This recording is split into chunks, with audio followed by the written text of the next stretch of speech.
നമസ്കാരം. പ്രധാന വാർത്തകൾ.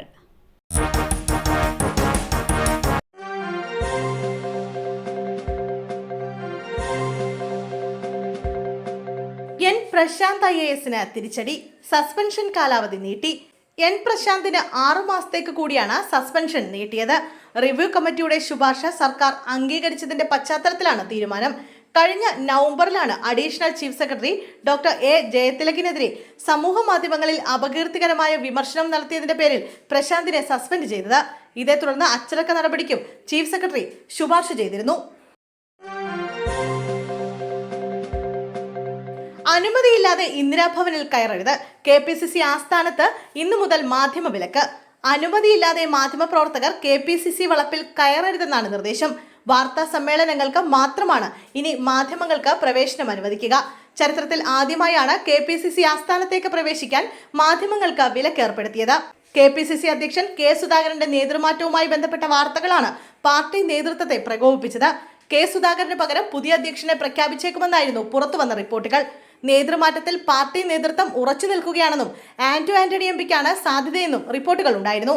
എന്നാൽ തീരുമാനമെടുക്കേണ്ട സമയത്ത് എടുക്കാൻ പാർട്ടി നേതൃത്വത്തിന് അറിയാമെന്നായിരുന്നു ഇക്കാര്യത്തിൽ AICC general secretary KC Venugopal പ്രതികരിച്ചത്.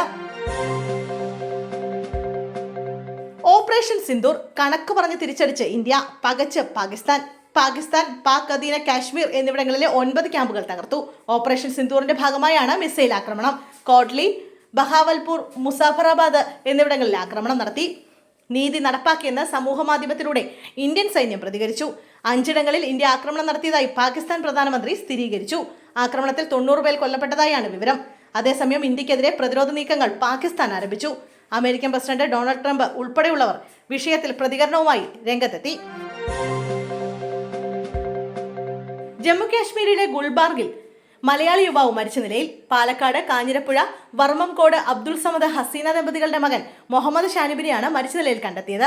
ഗുൽമാർഗിലെ വനമേഖലയിലാണ് മൃതദേഹം കണ്ടത്. കഴിഞ്ഞ മാസം 13-നാണ് മുഹമ്മദ് ഷാനിബ് വീട്ടിൽ നിന്ന് പോയത്. മൃതദേഹം കണ്ടെത്തിയ വിവരം ഗുൽമാർഗ് പോലീസ് കുടുംബത്തെ അറിയിച്ചു. മൃഗങ്ങൾ ആക്രമിച്ചതിന്റെ പരിക്കുകൾ ശരീരത്തിലുണ്ടെന്ന് ഗുൽമാർഗ് പോലീസ് പറഞ്ഞതായി നാട്ടുകൽ പോലീസ് അറിയിച്ചു. കല്യാണ ദിവസം വധുവിന്റെ സ്വർണം കാണാതായി. വീട്ടിൽ ഇന്ന് രാവിലെ പ്ലാസ്റ്റിക് കവർ. 30 പവനും തിരികെ കിട്ടി. പയ്യന്നൂരിൽ കല്യാണ വീട്ടിൽ നിന്ന് മോഷണം പോയ 30 പവൻ തിരികെ കിട്ടി. ഇന്ന് രാവിലെ വീട്ടുമുറ്റത്ത് ഉപേക്ഷിച്ച നിലയിലാണ് ആഭരണങ്ങൾ കണ്ടത്. പ്ലാസ്റ്റിക് കവറിൽ കെട്ടി വീടിന് സമീപം ഉപേക്ഷിച്ച നിലയിലായിരുന്നു ഇന്ന് രാവിലെ കൊണ്ടുവച്ചതെന്നാണ് സംശയം. കവർന്ന മുഴുവൻ ആഭരണങ്ങളും കവറിലുണ്ടായിരുന്നു. വ്യാഴാഴ്ച വിവാഹ ദിനത്തിലാണ് നവവധുവിന്റെ ആഭരണങ്ങൾ മോഷണം പോയത്. 30 പവൻ സ്വർണം മോഷണം പോയെന്ന പരാതിയിൽ പയ്യന്നൂർ പോലീസ് കേസെടുത്ത് അന്വേഷണം ആരംഭിച്ചിരുന്നു.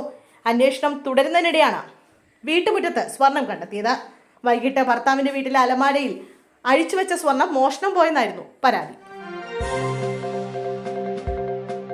പീസറിന് നിയമനം. ഇനി വിജ്ഞാന കേരളം ഉപദേശകൻ.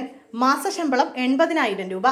കോൺഗ്രസ് വിട്ട് CPM-ൽ ചേർന്ന ഡോക്ടർ പീസറിന് സർക്കാർ പുതിയ നിയമനം നൽകി. വിജ്ഞാന കേരളം മിഷൻ സ്ട്രാറ്റജിക് അഡ്വൈസർ പദവിയിലേക്കാണ് നിയമനം. 80,000 രൂപയാണ് മാസശമ്പളം. മുഖ്യമന്ത്രിയുടെ നിർദ്ദേശപ്രകാരമായാണ് നിയമനം നടന്നത്. തിരുവനന്തപുരം വിജ്ഞാന കേരളം ഓഫീസിലെത്തി സരിൻ ചുമതല ഏറ്റെടുത്തു.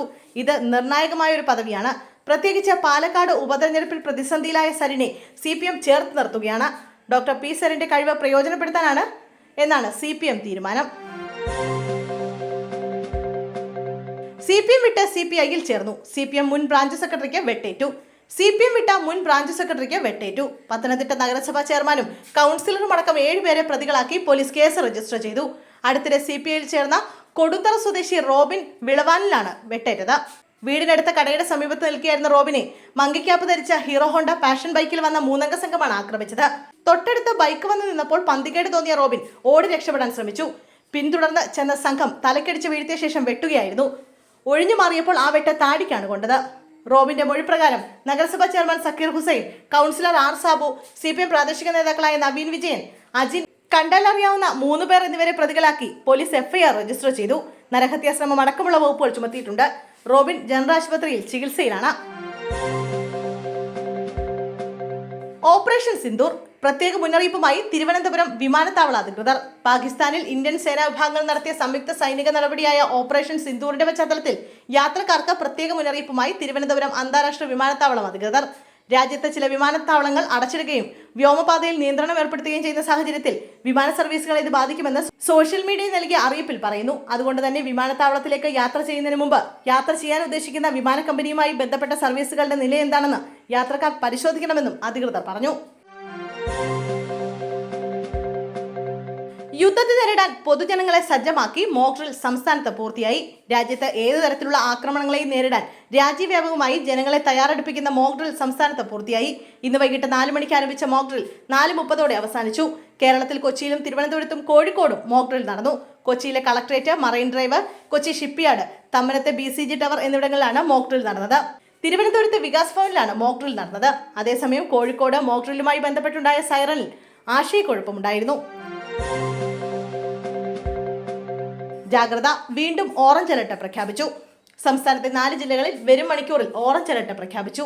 അടുത്ത 3 മണിക്കൂറിൽ കേരളത്തിലെ തിരുവനന്തപുരം, കൊല്ലം, പത്തനംതിട്ട, ഇടുക്കി ജില്ലകളിലാണ് ഓറഞ്ച് അലർട്ട് പ്രഖ്യാപിച്ചത്. ഈ ജില്ലകളിൽ അതിശക്ത മഴയ്ക്കുള്ള സാധ്യതയാണുള്ളത്.